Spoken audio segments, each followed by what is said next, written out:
Bem, até aqui temos estudado o livro de Juízes em um nível muito humano. Mas é importante estudá-lo em um nível divino também.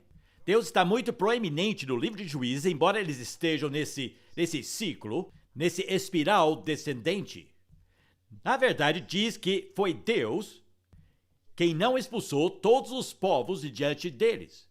Diz que foi Deus quem enviou inimigos contra eles. Diz que Deus ouviu suas orações. E diz que Deus enviou alguém para salvar a situação.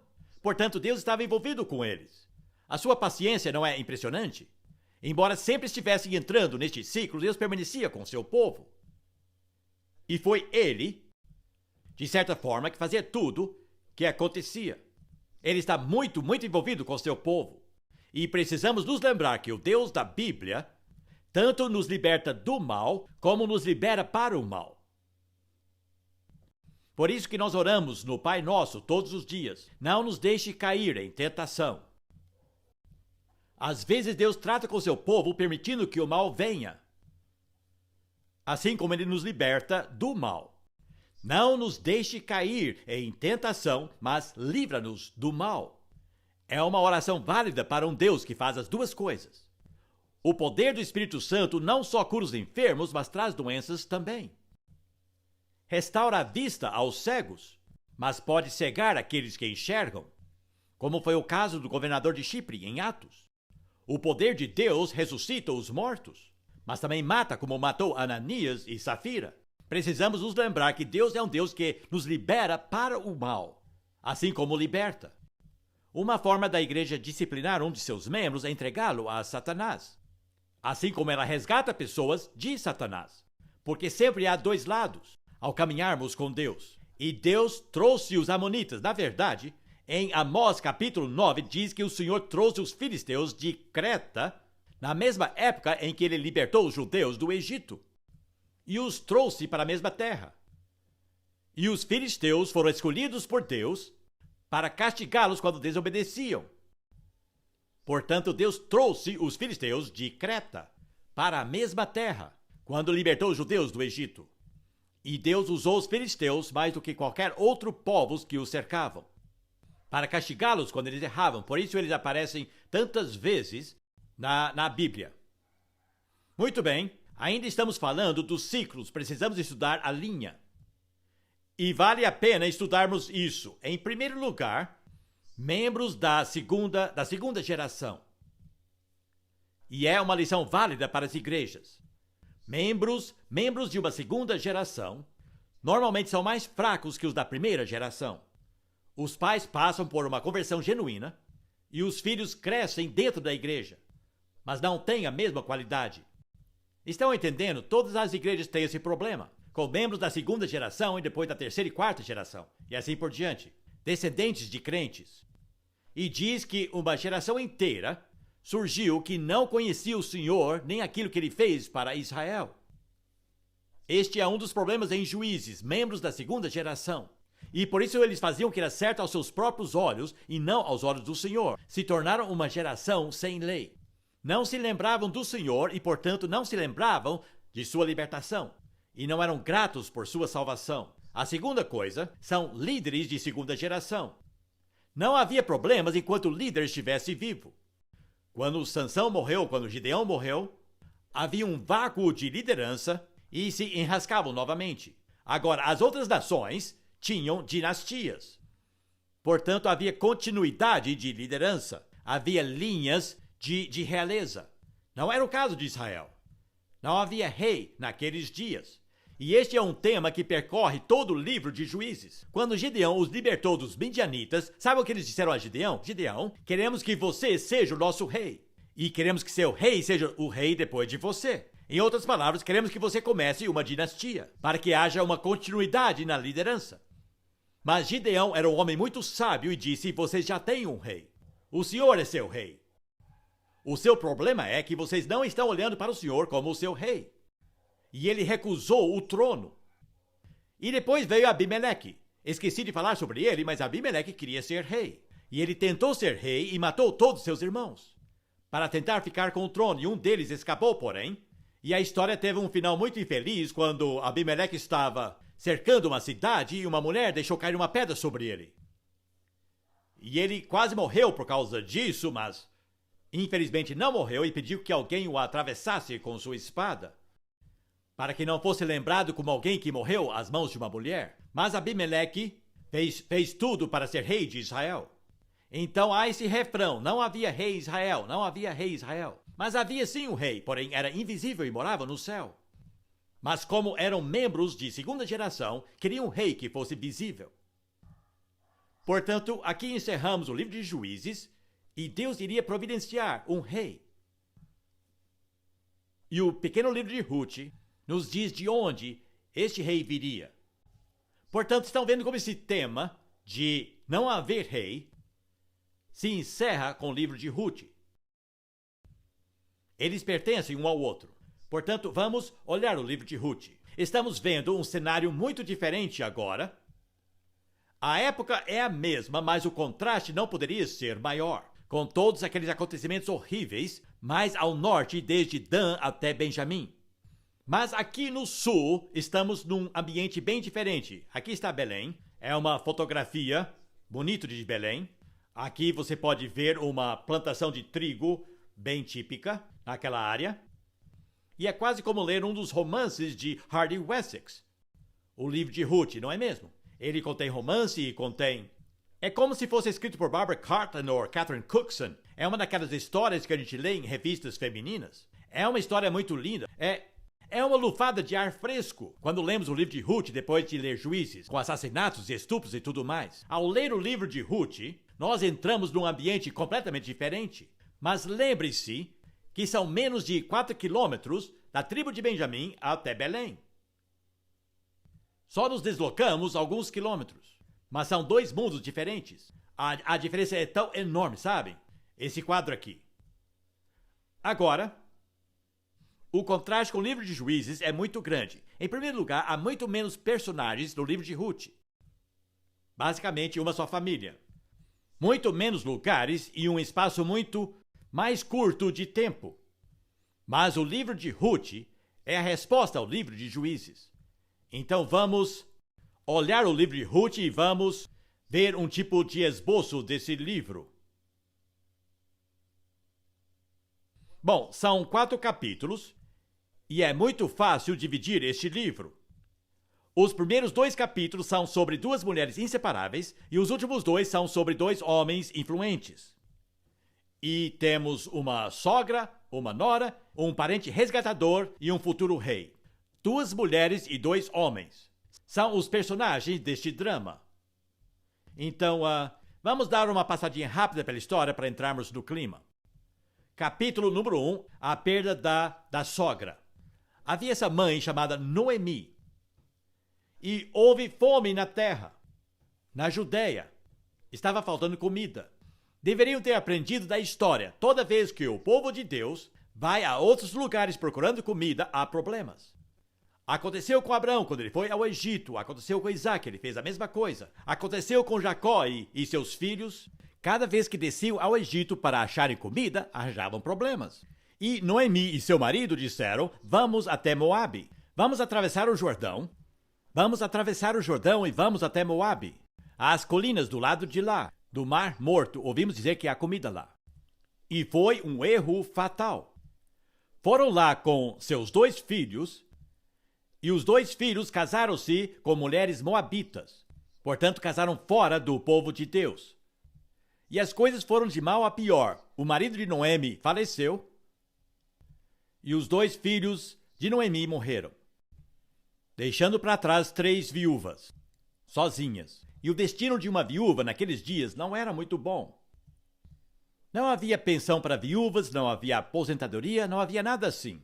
Ser uma viúva era um problema muito sério. Tudo isso foi provocado porque eles tomaram uma decisão errada e confiaram no homem ao invés de confiar em Deus. E acharam uma solução humana para a sua crise ao invés de achar a solução em Deus. Deus teria lhes falado que a fome era parte do seu castigo sobre os habitantes da Judeia e se voltassem para ele, toda aquela fome terminaria. Mas não buscaram em Deus essa resposta. E Noemi se tornou muito amarga. A palavra Noemi, na verdade, significa prazer. Mas quando ela voltou, era praticamente irreconhecível. para os seus próprios parentes. Ela disse: me chamem de Mara. Não quero que me chamem mais de Noemi, que significa prazer. Mara significa amargura. Quando ela voltou, ela era muito amarga. E ao sair de Moabe, as suas duas noras quiseram vir com ela, mas ela disse não. Vocês não vão conseguir um marido na Judeia, porque lá eles não se casam fora da tribo. É melhor que fiquem aqui. Será muito mais fácil encontrar um marido para cuidar de vocês se ficarem aqui. E a Orfa respondeu: tudo bem, vou fazer isso. Ela voltou para Moabe. E nunca mais se ouve falar dela na Bíblia. Não havia mais lugar para ela no propósito de Deus. Essa foi sua escolha. Do ponto de vista humano, era ótimo conselho. E então ela fez sua escolha e nunca mais apareceu. Ruth também fez uma escolha. E seu nome entrou para a história como uma ancestral do nosso Senhor Jesus Cristo. Veja quão importantes são as escolhas. Apenas uma decisão na sua vida pode mudar tudo. São as escolhas que fazemos que formam o nosso caráter. E Ruth fez a escolha correta, no momento correto. Ela tinha um caráter lindo, mas foi a sua decisão, foi a sua escolha, que a trouxe dentro da linha do propósito de Deus. E ela se tornou parte da linhagem real do Senhor. Não parte do ciclo, mas da linha. E é impressionante que seu nome é mencionado na genealogia de Jesus em Mateus. Ela era gentia e uma mulher. E os judeus não costumam colocar mulheres nas suas genealogias, muito menos gentias. Mas ela está lá, Ruth, por causa de uma decisão. E ela se tornou parte daquela linhagem. Bem, Noemi disse para ficar, mas Ruth disse: eu vou com você. E agora vemos no capítulo 2 a lealdade de uma nora. E a sua escolha é muito interessante. É uma personagem muito bonita, por dentro e por fora.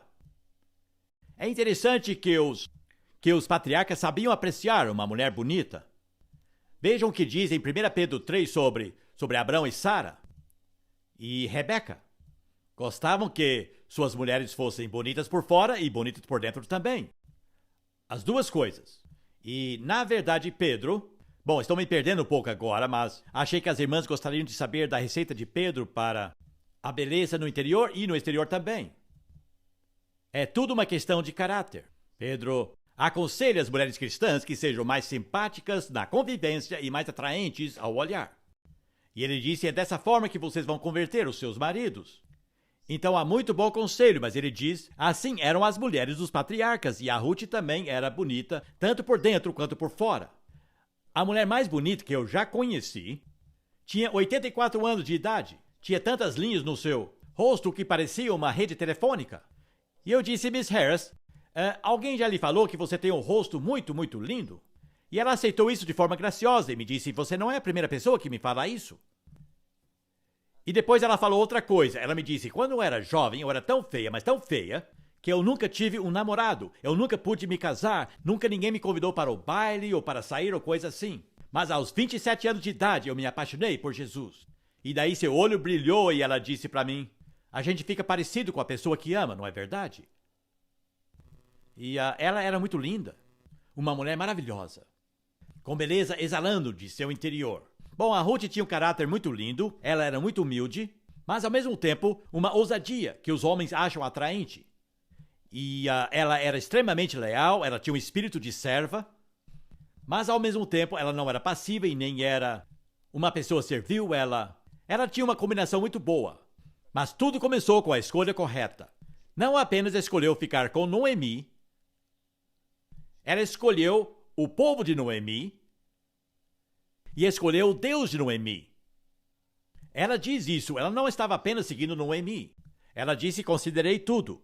E eu quero ser parte de seu povo. E eu quero que seu Deus seja o meu. Ótima decisão. E embora ela tivesse visto o Senhor castigando o seu povo, ele era real para ela, na sua vida. Muito impressionante. E ela fez 4 promessas para sua sogra. Foi quase um voto de casamento que ela disse para Noemi. Ela fez 4 promessas para sua sogra. O seu Deus será o meu Deus. Eu irei com você. A lealdade é uma coisa muito preciosa aos olhos do Senhor. Muito, muito preciosa. E na verdade, lealdade e amor são praticamente a mesma palavra no hebraico.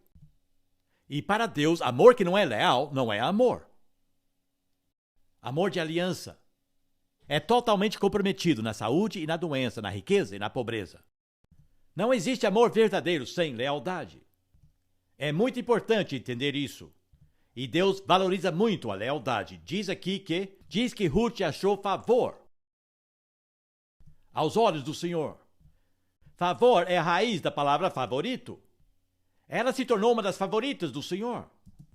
Favor é uma coisa ótima para se ter. 10 vezes melhor do que ter uma boa fortuna. Você quer o favor de Deus ou uma boa fortuna? Qual seria a sua escolha? Trouxe o brasão da minha família para lhes mostrar. Possum significa filho de pavão. Pó é uma palavra antiga para pavão. Não sei o que isso representa na minha vida, mas eu descobri isso na Polônia. Me chamaram de Mr. Pawson. Perguntei por que falam pav. Eles disseram, bom, pav, P-A-W, pav, isso significa pavão. Em polonês. E pesquisei, e no inglês antigo também é, então sou filho de pavão. Isso não me entusiasmou. O que me entusiasmou foi que descobri que o lema da família é Favente Deo. Deus favorece. O que você gostaria de ter no brasão de sua família? Boa fortuna ou Deus favorece? O favor de Deus vale mais que qualquer fortuna que há no mundo. E Deus favoreceu Ruth.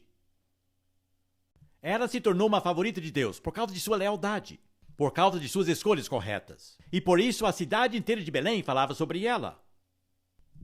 E o que falavam é que o Senhor nunca parara de abençoar sua vida ou de derramar benignidade sobre ela. Não é uma descrição linda?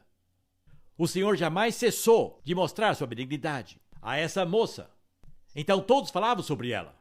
Que nos traz a segunda metade do livro, 2 homens influentes.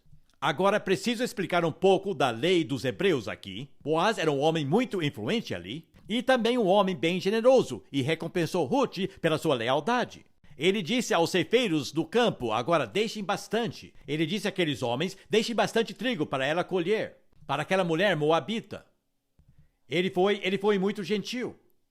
Agora, há 2 costumes estranhos no livro de Ruth que não conhecemos muito bem, então vou explicá-los para vocês. O primeiro é o seguinte, é chamado de o casamento levirato. Lembre-se do que eu lhes falei sobre o ano do jubileu, quando todas as propriedades voltavam aos seus donos originais. No ano do jubileu. Mas e se não tivesse ninguém da família original para recebê-lo? Então, porque sempre deveria existir uma linhagem da família, um sobrevivente para receber a propriedade no ano do jubileu, é que existia a lei do levirato, que dizia o seguinte, se o marido de uma mulher morresse, antes que ela tivesse um filho, para receber a propriedade, então o irmão de seu marido teria que casar com ela e dar-lhe um filho, para manter a propriedade da família e manter viva a linhagem da família. Entendem? É uma lei estranha para nós e não faria muito sentido para nós em nossa situação atual. Então, aqui havia uma viúva, Ruth, que não tinha marido nem filho. Portanto, algum parente tinha a obrigação de casar-se com ela, para manter vivo o nome de seu marido e sua linhagem, e herdar a propriedade quando fosse liberado no ano do jubileu. Entendem? Essa era a lei. Este era um dos costumes. A propósito, este foi o fundamento daquela pergunta toda que os saduceus fizeram a Jesus. Lembre-se daquela pergunta? Falaram de uma mulher que teve 7 maridos e todos eles morreram, que estatisticamente é bem provável, mas de qualquer forma, aquilo era só uma pegadinha para ele. Porque os saduceus não acreditavam que haveria vida após a morte. Não acreditavam numa vida por vir. Lembra-se dessa pergunta? Muito bem. Fizeram aquela pergunta toda a Jesus e ele respondeu, vocês não conhecem as Escrituras nem o poder de Deus. O outro costume era um costume social que, assim como o primeiro, é meio estranho para nós. Nenhuma mulher, nenhuma moça poderia pedir um homem em casamento naqueles dias. Nem no dia dos namorados, não tinha esse dia naquela época. Uma mulher não podia pedir um homem em casamento, mas lhe era permitido dar sinais de que ela gostaria de se casar com alguém. E havia diversas formas de fazer isso, uma das quais era aquecer os pés do homem. Uma forma bem legal, não acham? Porque uma bolsa de água quente com 2 pernas é muito bom, como todos os casados sabem muito bem. O livro de Eclesiastes que vamos estudar dentro de pouco tempo fala sobre, sabem, como podemos nos aquecer numa cama. A Bíblia é um livro muito prático. Então, aqui diz que Ruth foi e deitou-se aos pés de Boaz e cobriu seus pés com um manto. Estava dizendo, não me importaria de me casar com você. E ela podia fazer isso pelos costumes, não pedir em casamento, mas dar uma indireta. E uma indireta bem direta. Então havia esses 2 costumes que nos ajudam a entender como tudo foi acontecer. Como Boaz casou-se com Ruth e Boaz ficou muito lisonjeado de certa forma pelo seu desejo e ficou muito feliz por ter sido escolhido porque ele não era o parente mais velho nem o mais jovem. Ele era muito mais velho que Ruth, portanto ele ficou lisonjeado que ela o escolheu e não o seu irmão mais jovem. Mas era seu irmão mais velho que tecnicamente deveria cumprir aquela obrigação legal. E disse, se meu irmão mais velho concordar com isso, adoraria casar-me com você. Então foi conversar com os juízes lá no portão e resolveram tudo. Seu irmão mais velho disse, pode ficar com ela. E tirou sua sandália e deu para Boaz. Era um outro costume social que eles usavam, assim como nós cuspimos as mãos e damos aperto de mão. Estamos selando o negócio. Então conversaram sobre tudo e ficou tudo acertado. Muito bem. O que Deus estava fazendo com tudo isso? Sabe, temos estudado como um romance humano é uma história de amor muito linda. Sabe, dá para curtir bastante um romance de amor tão bonito. Mas Deus tinha um propósito atrás de tudo isso. Qual era esse propósito? Bom, na verdade, ele estava preparando uma linhagem real de um futuro rei para Israel. Este era seu propósito. E a escolha certa de Ruth, na verdade, se tornou parte do propósito do Senhor Deus. E ela seria parte dessa linhagem real. Tem um outro livro da Bíblia que vamos estudar depois, chamado Esther, que também contém um romance. Naquele livro, Deus nem é mencionado, mas aqui em Ruth, Deus é mencionado frequentemente. Porém, por outras pessoas. E, na verdade, quase sempre vemos outras pessoas pedindo ao Senhor que abençoe Ruth. Noemi diz, o Senhor te abençoe, Ruth, por ficar comigo. Boaz disse, o Senhor te abençoe, Ruth, por ter escolhido a mim e nenhum dos meus irmãos. Todo mundo diz para Ruth, o Senhor te abençoe, o Senhor te abençoe, o Senhor te abençoe. E estavam sendo sinceros. E usavam o nome de Deus, Yahvé. Sabe, toda vez que você vê a palavra Senhor em letras maiúsculas no Antigo Testamento, significa que no hebraico é Yahvé. E infelizmente essa palavra não significa muito para nós, então nas nossas Bíblias simplesmente colocaram a palavra Senhor em letras maiúsculas. Se não estiver em letras maiúsculas, é simplesmente uma tradução da palavra em hebraico Adonai. Mas se estiver em letras maiúsculas, sabemos que ali está o nome de Deus. Deus tem um nome. E alguns anos atrás estava orando e eu disse, Senhor, eu adoraria chamá-lo pelo seu nome, mas eu não gosto de Yahvé. Esse nome não me toca. Eu queria um equivalente na minha língua. Uma palavra que me desse o sentimento de seu nome. E imediatamente, na minha mente, uma palavra, a palavra sempre. E eu pensei, é essa. Yahvé é o particípio do verbo ser. E eu pensei, Deus, o teu nome é sempre. E é apenas seu primeiro nome. Tu és sempre meu provedor, sempre meu ajudador, sempre meu curador. Ele é sempre. Deus sempre é. Ele sempre é. E sabem, de todos os 250 nomes e títulos do Senhor Jesus, um dos mais favoritos é Sim. Ele é o sim de todas as promessas de Deus. Temos um Deus cujo nome é sempre e cujo filho é Sim. Não existe uma fé mais positiva do que essa. Então, eles usavam seu nome, que sempre te abençoe, que sempre te conforte, que sempre seja gracioso. Estavam sempre abençoando-a. Então Ruth entrou numa linhagem vital, numa árvore genealógica, porque Boaz era um descendente direto de Judá, uma das 12 tribos, um dos 12 filhos de Jacó. Judá significa louvor. A gente fala Judá, mas no hebraico é Judá. Então era um descendente direto de Judá. O que significa, na verdade, que era um descendente direto de Tamar. Lembrem-se do caso de incesto que houve com Tamar? O que isso nos diz? Deus pode até mesmo usar esse tipo de situações e esse tipo de pessoas para trazer Jesus, quando fazem a escolha correta. E Jacó, quando estava morrendo, Jacó fez uma promessa para Judá. Jacó fez uma promessa ao morrer para Judá. Não sei para que aportuguesar todos esses nomes. E essa foi a sua promessa. O cetro não se apartará de Judá, nem o bastão de comando de seus descendentes, até que venha aquele a quem ele pertence. Que promessa interessante! Isso foi anos e anos antes que eles até pensassem em terem um rei. Mas aqui Jacó já promete a Judá que um dia uma linhagem real se formaria em Judá. E Belém Efrata. O que significa Belém? Significa casa de pão no hebraico. A casa de pão, um lugar onde crescia trigo. Betlehem seria a capital. E lembre-se da promessa de Miqueias. Tu, Belém da Judeia, não és a menor entre as principais cidades da Judeia, porque de ti virá o líder. Veja como está tudo ligado. E, além do mais, no livro de Ruth há um pedacinho de informação que é muito extraordinário.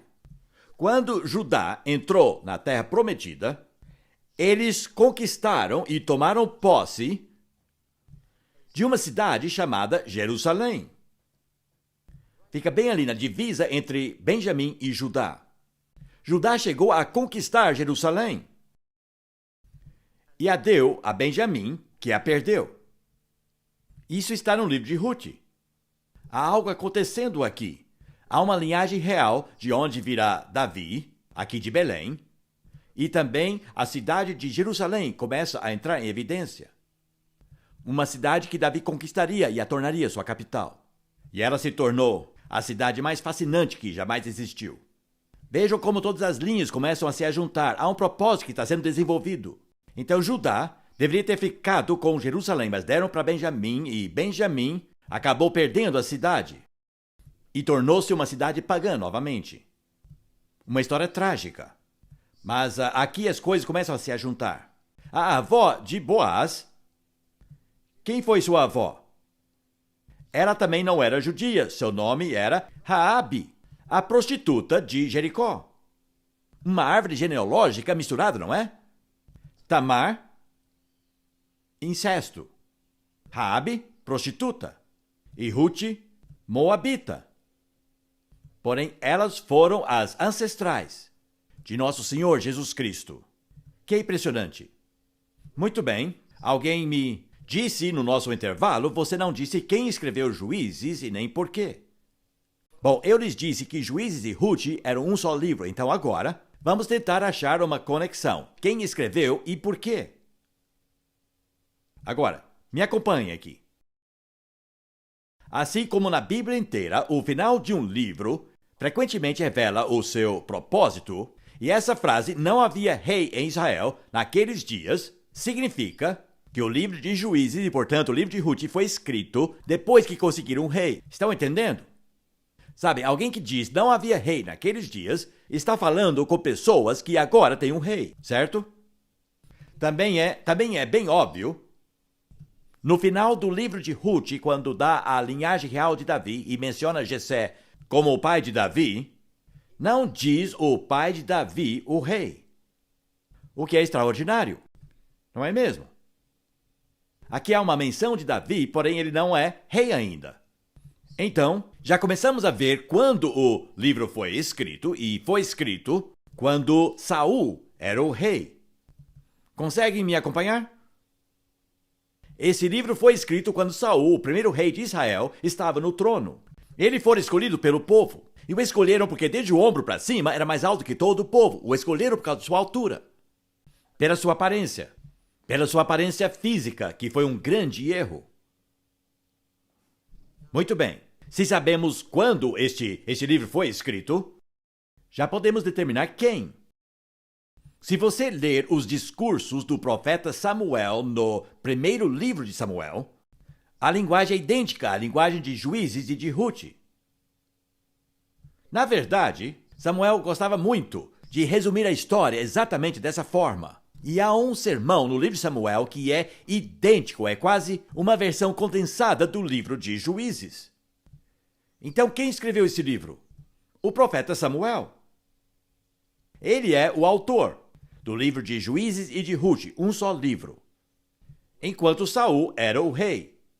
Agora, o rei Saul veio de qual tribo? Benjamim. Sabe que mensagem esse livro está nos transmitindo? De Benjamim não vem nada que presta. A esperança está em Belém. Em outras palavras, Samuel escreveu tudo isso para preparar o povo para mudar de Saul para Davi. Porque secretamente Samuel já ungira Davi como rei. E sabia que seria o próximo rei. Como posso preparar o povo para aceitar Davi como seu rei, ao invés da linhagem de Saul? E ele acabou criando um ótimo trabalho de marketing. Ele disse, olha o tipo de sangue que corre nas veias dos benjamitas. Eles são as sementes. Vejam só, vejam o que aconteceu, eles são os piores. Mas veja essa família maravilhosa em Belém. Vejam essa família maravilhosa. Estão vendo? Uma obra literária brilhante. Então eu creio que Samuel escreveu esse livro duplo, para mudar a cabeça do povo e deixar a tribo de Benjamim em favor da tribo de Judá. E prepará-los para essa pessoa que só é mencionado na última frase e só menciona o seu nome. Jessé foi o pai de Davi. Sabe? Mas Samuel sabia que ele era o rei apontado por Deus e que mudaria toda aquela situação. Bom, essa é a minha teoria. Mas creio que é uma teoria muito forte, especialmente quando ele fala sobre a cidade de Jerusalém que Benjamim perdeu e que Judá tinha conquistado e que depois Judá conseguiria pegar de volta quando Davi se tornasse o rei. Em outras palavras, Deus planeja a longo prazo.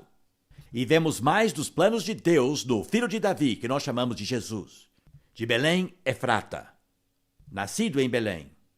Você já conhece a história. Ele nasceu no lugar exatamente correto. Mas, porém, o próprio Jesus chama Jerusalém a cidade do grande rei. Muito bem, agora quero encerrar. Como que um cristão faz uso desse livro de Juízes e de Ruth? Se toda a Escritura tem o poder de nos tornar sábios para a salvação, e devemos examinar as Escrituras porque testemunham de Cristo, o que recebemos de Juízes e Ruth? Primeiro, de Juízes. Cristãos individuais realmente têm muito a aprender destes personagens do livro de Juízes. É um fato bem irônico que Robert Maxwell, quando ele alugou Haddington Hall, perto de Oxford, havia um vitral acima da escadaria em Haddington Hall de Sansão, puxando as colunas do templo dos filisteus, cometendo suicídio ao derrubar o templo sobre si. Depois, quando Robert Maxwell construiu um chateau para sua esposa na França, ele encomendou um vitral exatamente igual para ser colocado no chateau da França. Mas com uma diferença, o rosto teria que ser o rosto de Robert Maxwell. O homem que cometeu suicídio ao derrubar o templo sobre a sua própria cabeça. Não é fascinante? Mas podemos aprender negativamente com os erros que as pessoas cometeram e positivamente das escolhas certas que fizeram. E como cristãos podemos aprender muito, estudando a vida de Gideão, a vida de Sansão, a vida de Jefté e a vida de Baraque. São todos testemunhas que nos cercam, diz Hebreus 11. Estão nos assistindo agora, para ver como nos sairemos, para ver se correremos a nossa corrida. São nossas testemunhas, e não podemos esquecê-las. Mas como a igreja precisa estudar Juízes, porque a igreja às vezes entra no mesmo tipo de anarquia, e depois encontra a mesma solução para essa anarquia procurando uma monarquia visível, através de seguir um homem. E isso é fatal. Nós temos um rei. E se todos nós fizéssemos o que é correto aos seus olhos, a igreja estaria unida amanhã. Mas infelizmente nos tornamos wesleyanos, e luteranos e calvinistas. Estamos seguindo homens, ao invés de fazer o que é correto aos olhos do nosso Deus. E o nosso Deus é o mesmo Deus que era naqueles dias. O que aprendemos do livro de Ruth? Nós somos Ruths. Eu sou gentio, mas fui enxertado no povo de Deus. Eu estou na linhagem real. Faço parte da família real de Deus. Porque em Cristo somos realeza. Vocês são príncipes e princesas, ergam suas cabeças e andam como nobreza. Estão na linhagem real. Vocês eram gentios, longe da comunidade de Israel. Não faziam parte dela. E Deus nos enxertou nessa linhagem real, não antes de Jesus, mas depois de Jesus. Então nós hoje somos Rutes. E Boaz é o nosso Jesus. E nós nos casamos com ele. E assim fomos enxertados na linhagem do povo de Deus. Nós somos a noiva. E ele é o nosso noivo. E a Bíblia inteira é um romance e termina com um casamento. E viveremos felizes para sempre. A Bíblia toda é um romance. E o romance de Boaz e Ruth é uma figura perfeita de Cristo e sua noiva dos gentios, que nós somos. É empolgante. Bem, domingo é o dia dos namorados, mas não há romance como o da Bíblia. Nem de longe é uma história de amor, do começo ao fim. E o livro de Juízes e o livro de Ruth compensam em muito serem estudados. Compensa muito estudados. Muito bem, então é isso aí. Vimos Juízes e Ruth.